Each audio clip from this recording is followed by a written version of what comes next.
Morning guys, in front of me is Samsung Galaxy Z Fold5 and let me show you how to perform a soft reset of this device.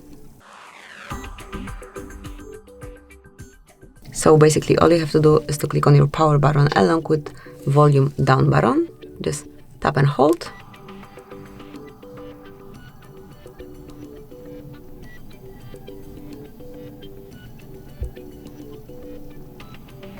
And once it's off, just tap on power button and hold it.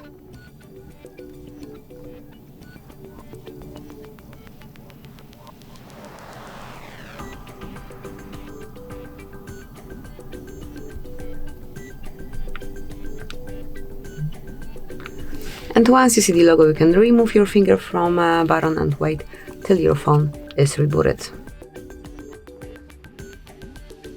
Well, that's it, that will be all.